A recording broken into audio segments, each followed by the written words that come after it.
Good morning, children. Good morning, good morning, good morning. Today I am going to start a new topic, that is law of chemical combination. Okay? अब देखो बच्चे, जब भी मैं कहीं बाहर जाता हूं तो आपको सपोज करो अगर मैं टू व्हीलर चला रहा हूं तो कुछ रूल्स को फॉलो करना पड़ता है। हेलमेट लगाना चाहिए और भी बहुत सारे रूल्स को, ट्रैफिक रूल्स को फॉलो करना है। अगर मैं फोर व्हीलर यूज करता हूं तो सीट बेल्ट यूज करना चाहिए, ठीक है। और भी बहुत सारे रूल्स होते हैं, ठीक है, जो कि ट्रैफिक रूल्स का हमें फॉलो करना पड़ता है। अगर मैं स्कूल जाता हूं वहां भी कुछ रूल्स को फॉलो करना पड़ता है। जब मैं कभी किसी ऑफिस में जाता हूं तो वहां भी कुछ रूल्स को फॉलो करना पड़ता है। ठीक उसी तरह से each and every chemical reaction, these chemical reaction also follow some rules and that rule is called law of chemical combination. As you are seeing the topic, law of chemical combination, ठीक है। ये सारे laws होंगे। कौन कौन laws हैं देखो एक बार। फर्स्ट क्या हो गया, law of conservation of mass. Second क्या दिख रहा है, लॉ ऑफ डेफिनेट प्रोपोर्शन, या इसी को फिक्स्ड प्रोपोर्शन भी बोला जाता है। Third is what, which one, law of multiple proportion. And fourth Gay Lussac's law of gaseous in volume. उसके बाद क्या है लास्ट, एवोगाड्रोस लॉ। तो एक एक करके चलो मैं डिस्कस करता हूं इसके बारे में। सबसे पहले देखो लॉ ऑफ कंजर्वेशन ऑफ मास। देखो बच्चे, किसी भी रिएक्शन में, सपोज करो बच्चा, देखो कोई भी एक रिएक्शन सपोज करो, नहीं इसको नहीं, ये हटाओ, मैं दूसरा दे रहा हूं, इसे हटाओ। सपोज करो कार्बन कंबाइंस विथ ऑक्सीजन, ये दिख रहा है क्या? आई होप नहीं दिख रहा है, just wait. Suppose carbon combines with oxygen, तो क्या बनाएगा? कार्बन डाइऑक्साइड बनाएगा, ठीक है। Carbon combines with oxygen to form carbon dioxide, दिख रहा है ये। अब देखो बच्चा, कार्बन का मास कितना होता है? 12 ग्राम मोलर मास। ऑक्सीजन का 16 टू जा 32, तो प्लस 32 ग्राम। दोनों को ऐड करो तो कितना होगा? 44 ग्राम, ठीक है। अगर राइट साइड में मैं देखूं तो कार्बन फिर से 12 और ऑक्सीजन 2 है तो 32, और फिर ऐड करो फिर 44 ग्राम। तो कहने का मतलब क्या हुआ, देखो दोनों साइड में, यानी कि अगर मैं लेफ्ट हैंड साइड में देखूं तो भी 44 ग्राम, राइट हैंड साइड में भी 44 ग्राम। दैट मीन्स बिफोर रिएक्शन, तो यहां पे हमें क्या दिखा, दैट ये कार्बन कंबाइन कर रहा है ऑक्सीजन के साथ, ठीक है। तो रिएक्टेंट में टोटल मास कितना है? कार्बन का मास 12 ग्राम, ऑक्सीजन का मास 32 ग्राम, तो टोटल कितना? 44 ग्राम। यानी कि रिएक्टेंट में टोटल मास कितना है? 44 ग्राम। प्रोडक्ट में कितना मास है? फिर 44 ग्राम। तो मुझे ये पता चला किसी भी रिएक्शन में before reaction and after reaction mass remains constant, और यही कहता है मेरा फर्स्ट लॉ। क्या फर्स्ट लॉ है? लॉ ऑफ कंजर्वेशन ऑफ मास, ठीक है। तो इसको अगर मैं डिफाइन करना चाहूंगा तो क्या होगा? मास can neither be created nor be destroyed in a chemical reaction. Okay, तो मैं क्या ऐसे लिख सकता हूं, law of conservation of mass states that mass can neither be created nor be destroyed in a chemical reaction. Mass can neither be created nor be destroyed in a chemical reaction. Okay, तो ये है क्या? First law क्या है? Law of conservation mass. Mass conserved रहेगा, fix रहेगा, change नहीं होगा किसी केमिकल रिएक्शन में। रिएक्शन से पहले, रिएक्शन के बाद मास विल रिमेन कांस्टेंट। देखिए डेफिनेशन भी। चलो अब सेकेंड पॉइंट पे आ जाओ। चलो इसे हटाओ। अब देखो बच्चे, सेकेंड पॉइंट क्या है, यानी कि सेकेंड लॉ क्या है मेरा? सेकेंड लॉ देखो क्या है, दिख रहा है ये लॉ ऑफ, क्या दिख रहा है? Law of definite proportion. Law of definite proportion, इसी को बोला जाता है लॉ ऑफ फिक्स्ड प्रोपोर्शन। चलो इसे पहले समझ लेता हूं। देखो बच्चे, सपोज करो ये मेरे पास एक वाटर का मॉलिक्यूल है, तो ये हमारे पास क्या है? वाटर मॉलिक्यूल्स है। अब देखो बच्चे, वाटर में अगर मैं देखूंगा तो हाइड्रोजन कितना है? 2 हाइड्रोजन। हाइड्रोजन की मास कितना है? 1। तो इंटू 1। ठीक है, ऑक्सीजन कितना है 1 ऑक्सीजन, मास कितना है 16, तो मैं क्या करूंगा ये 2:16 दिख रहा है, यानी कि हाइड्रोजन और ऑक्सीजन का मास का रेशियो कितना है 2:16, जिसको अगर मैं कैंसिल करूं तो देखो बच्चे ये हो गया 1 और ये हो गया 8। ठीक है, ये हो गया 8, इधर नहीं दिख रहा है, चलो ये हो गया 8 मेरा। ठीक है, दिख गया, तो ये 1:8 के रेशियो में हो गया। ठीक है, यानी कि हाइड्रोजन ऑक्सीजन 1:8 के रेशियो में हो गया, यानी कि हाइड्रोजन का अगर 1 ग्राम में लूं और ऑक्सीजन का 8 ग्राम लूं तो मुझे 1 मोल ऑफ वाटर मिलेगा, sorry it will combine in that way. ठीक है, यानी कि उस 1 मोल ऑफ वाटर नहीं मिलेगा, इस रेशियो में कंबाइन करेगा। ठीक है, यानी कि हाइड्रोजन और ऑक्सीजन 1:8 रेशियो में कंबाइन करेगा बाय मास, और you can think by weight. ठीक है, तो अब देखो बच्चा, अगर मैं वाटर लिया, कहीं इंडिया का वाटर लिया या वर्ल्ड के किसी भी पार्ट का वाटर लिया, ठीक है, किसी रिवर का लिया, गटर का लिया, पॉन्ड का लिया, कहीं का भी लिया, तो उस किसी भी वाटर में कोई भी मैं वाटर लूंगा वो बना होगा ऑलवेज हाइड्रोजन का और ऑक्सीजन का, और उस दोनों के बीच में रेशियो भी हमेशा यही होगा। ठीक है, अब चलो एक और एग्जांपल मैं देखता हूं। सपोज करो एक और एग्जांपल देखो, सपोज ये मैं लिखा NH3 अमोनिया। अमोनिया में नाइट्रोजन की मास कितना है, सपोज 14 ग्राम, और हाइड्रोजन 3 है, तो 1 × 3 दैट मीन 3, तो 14:3। अब मैं कहीं का भी अमोनिया लूं, किसी भी मेथड से प्रोड्यूस करूं, किसी भी कंट्री का ले लूं, किसी भी स्टेट का ले लूं, कोई भी ओरिजिन से मैं लूं, always nitrogen will be made up of, sorry, ammonia will be made up of nitrogen and hydrogen only, and its ratio will be 14:3। Nitrogen और हाइड्रोजन का रेशियो हमेशा 14:3 ही होगा ऑलवेज। ठीक है, तो आई थिंक ये समझ में आ गया। अब चलो इसको एक बार मैं रब कर रहा हूं। चलो, तो लॉ ऑफ डेफिनेट प्रोपोर्शन भी समझ में आया। डेफिनेट मतलब फिक्स्ड प्रोपोर्शन में रहेगा। चलो इसकी डेफिनेशन देखो, क्या होता है डेफिनेशन, इन अ कंपाउंड, ठीक है, elements combine in the fixed proportion by mass. In a compound element combine in fixed proportion by mass. ठीक है, in a compound element combine in fixed proportion by mass. अभी just मैं क्या बोला, कोई भी कंपाउंड है, सपोज करो ये वाटर था, ठीक है, वाटर में हाइड्रोजन और ऑक्सीजन किस रेशियो में कंबाइन कर रहा था 1:8 में, तो इस कंपाउंड में हाइड्रोजन और ऑक्सीजन दोनों एलिमेंट किस रेशियो में कंबाइन कर रहा है 1:8 में। अमोनिया के विषय हमने बात किया था, इसमें क्या हो रहा था 14:3 में। तो in a compound element, both all these are element combined, that means hydrogen oxygen is element combined in fixed proportion, ये 1:8 ही होगा। ठीक है, वाटर में, और अमोनिया में 14:3 होगा, तो fixed proportion by mass. I think this you understood. अब वर्ल्ड के कोई भी कंपाउंड ले लूं, उसमें जो भी एलिमेंट होगा वो सारे एलिमेंट फिक्स्ड रेशियो में, फिक्स्ड प्रोपोर्शन में ही कंबाइन करेगा। ऐसा नहीं है जो सपोज करो मैं इंडिया का कोई कंपाउंड लिया या इंडिया के बाहर का कोई कंपाउंड लिया, सपोज यूएसए के लिया, जर्मनी के लिया, इंग्लैंड के लिया, तो वहां के कंपाउंड यानी कि कार्बन डाइऑक्साइड सपोज इंडिया का लिया, जर्मनी का लिया, पाकिस्तान का लिया, तो क्या रेशियो क्या सेम होगा, ये डिफरेंट होगा, सेम होगा, डिफरेंट नहीं होगा। यही बोलता है मेरा सेकेंड लॉ। ठीक है, लॉ ऑफ, कौन सा law of definite proportion, law of definite proportion. ठीक है, चलो अब आ जाओ थर्ड पॉइंट, या थर्ड जो लॉ है मेरा, थर्ड लॉ क्या है, law of multiple proportion, law of multiple proportion. चलो ठीक है, एक बार मैं इसे रब कर दे रहा हूं, अब देखो, चलो इसे हटाओ।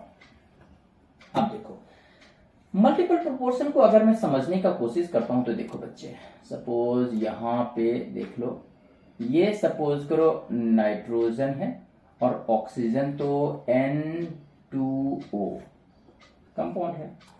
अब दूसरा कंपाउंड N2O3, तीसरा कंपाउंड अगर मैं ले लो N2O4, फिर ले लो N2O5, तो ऐसा दिख रहा है।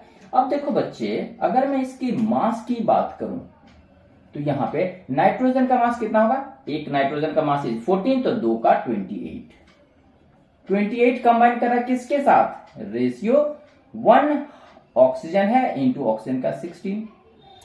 इसका देखो 28 रेशियो 3 इंटू 16। अब यहां पे देखो 28 रेशियो ये है 4 इंटू 16, और यहां होगा 28 रेशियो 5 है, तो 5 इंटू 16। तो यहां पे मुझे क्या दिख रही है, दैट नाइट्रोजन का मास फिक्स्ड है, नाइट्रोजन का मास फिक्स्ड है हर कंपाउंड में। That means mass of one element remains fixed. तो यानी कि मास of one element is fixed and mass of the other element is different. तो क्या है, मास नाइट्रोजन का फिक्स्ड है 28 ग्राम में। देखो क्योंकि ये यहां भी N2 है, यहां भी N2 है, यहां भी N2 है, यहां भी N2 है, बट ऑक्सीजन का नंबर अलग है, यहां 1, यहां 3, यहां 4, यहां 5, तो ऑटोमेटिकली मास भी अलग होगा।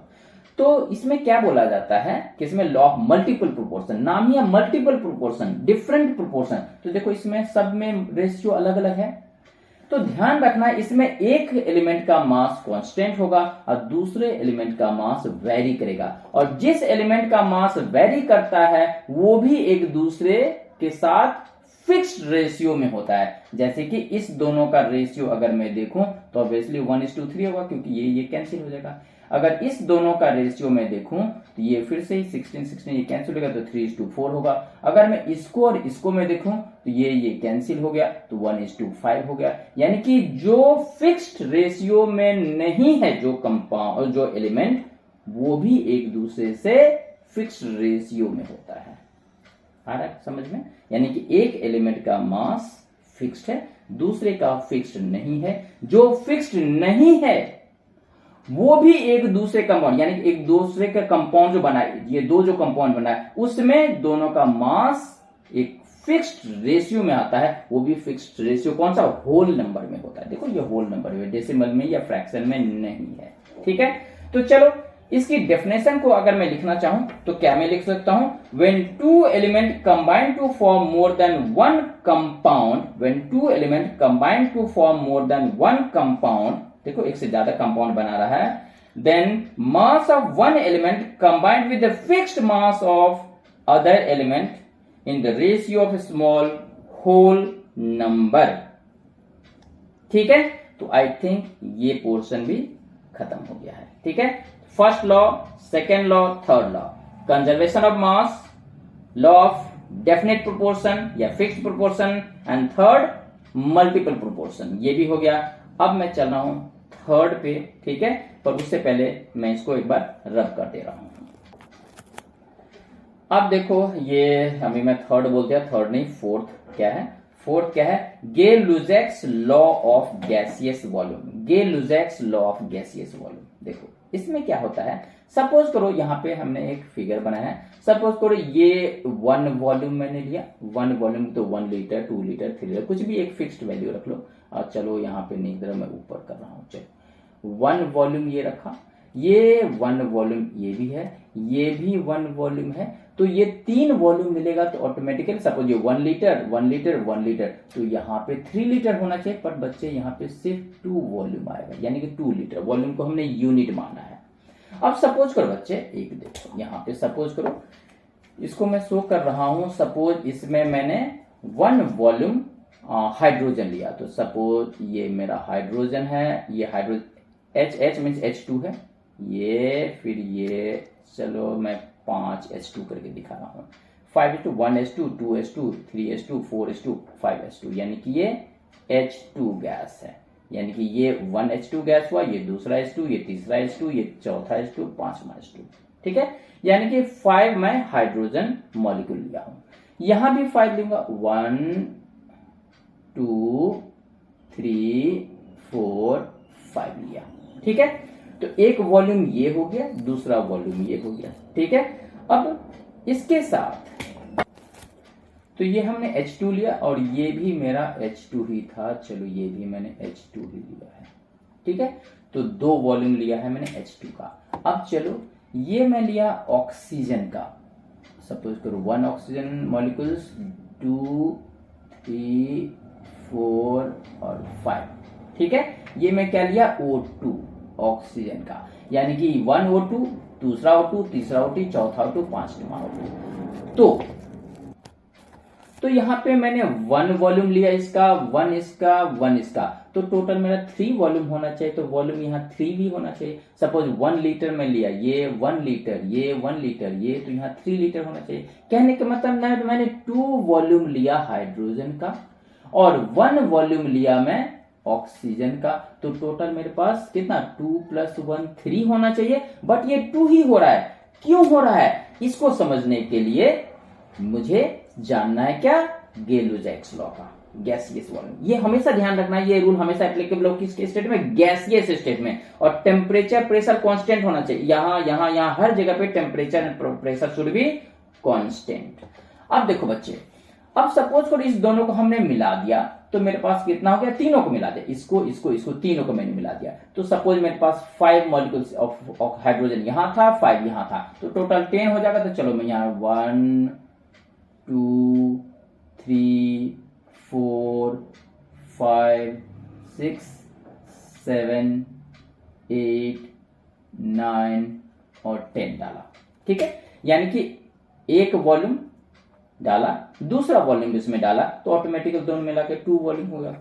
अब मैं इसको मैं डालूंगा बच्चे, तो देखो ये ऑक्सीजन का मॉलिक्यूल है, ये ऑक्सीजन के बीच में बॉन्ड होगा, वो टूट जाएगा। तो यानी कि मेरे पास कितना है यहाँ पे, अगर मैं 5 मॉलिक्यूल्स ऑफ O2 लिया हूं, तो टूट करके 10 ऑक्सीजन एटम हो जाएगा, और 10 ऑक्सीजन एटम इसके पास कैसे, देखो एक ऑक्सीजन यहां पे लग गया, एक यहां लग गया, दूसरा यहां लगा, तीसरा यहां, और ऐसे ऐसे करके सबके साथ एक एक लग गया, ठीक है। तो देखो बच्चे, तो मेरे पास क्या हुआ, अब देखो बेटा, यहां पे कितना था, 1 मॉलिक्यूल, सॉरी बोल रहा हूं 5 मॉलिक्यूल, यहां पे 5 मॉलिक्यूल, यहां पे 5 मॉलिक्यूल, तो यहां पे 5 molecule means 1 volume, 5 molecule means 1 volume, 5 molecules means 1 volume. But यहां पे मेरे पास अब हाइड्रोजन या ऑक्सीजन नहीं है, मेरे पास ये वाटर है, यानी कि ये जो मैं ऐसे करके दिखाया हूं, ये वाटर मॉलिक्यूल है। तो वाटर मॉलिक्यूल्स कितना, 1 2 3 4 5 6 7 8 9 10 वाटर मॉलिक्यूल्स है, ठीक है। तो 10 वाटर मॉलिक्यूल्स हुआ, तो 10 मॉलिक्यूल्स मीन्स 2 वॉल्यूम, क्योंकि यहां पे देखो 5 यहां पे 5 यहां, तो 10, तो दोनों मिला के 2 वॉल्यूम, तो यहां भी 10 है, तो 2 ही वॉल्यूम हुआ। तो ये समझ में रखना है, volume depends on the number of the molecules, volume depends on number of molecules, ठीक है। तो यहां पे 1 वॉल्यूम मीन्स 5, 1 वॉल्यूम मीन्स 5, तो 2 वॉल्यूम मीन्स 10, यहां पे 1 मीन्स 5, 1 वॉल्यूम 5 10, अगेन 1 वॉल्यूम, तो क्या हो गया 15 हो गया। बट तीनों जब कंबाइन किया तो फाइनली तो मुझे मिला सिर्फ 10 मॉलिक्यूल्स ऑफ वाटर, ठीक है। तो कहने का मतलब ये है, मेरे पास यहां पे सिर्फ 2 वॉल्यूम मिला, क्योंकि कंबाइन कर गया, ठीक है। और यही बताया है गेलो-जैक्स ने। तो चलो इसकी डेफिनेशन को एक बार देखो, ठीक है। डेफिनेशन क्या है एक बार देखो, चलो यहां पे ध्यान दो। At fixed temperature and pressure, मैं बोला था जो भी रिएक्शन होगा फिक्स टेम्परेचर एंड प्रेशर पे होगा, ठीक है। 2 or more than 2 gas combine in small whole number by volume, ठीक है। तो समझ में आ गया, ये होल नंबर में कंबाइन करते, देखो होल नंबर, ऐसा नहीं मैं फ्रैक्शन में ले लूं, नहीं, होल नंबर में बाय वॉल्यूम, वॉल्यूम से, और ध्यान रखना है गैसियस स्टेट में होना चाहिए, ठीक है। तो चलो ये हो गया। अब लास्ट में आ रहा हूं, उससे पहले मैं एक बार इसको रब कर दूं। चलो लास्ट इज एवोगाड्रोस लॉ, ठीक है। एवोगाड्रो ने क्या बोला था, एवोगाड्रो नंबर तो पता होगा, मोल कॉन्सेप्ट ऑलरेडी हमने बनाया है, ठीक है। नहीं देखे हो तो मेरे चैनल पे जाके तुम उसे देख सकते हो, ठीक है।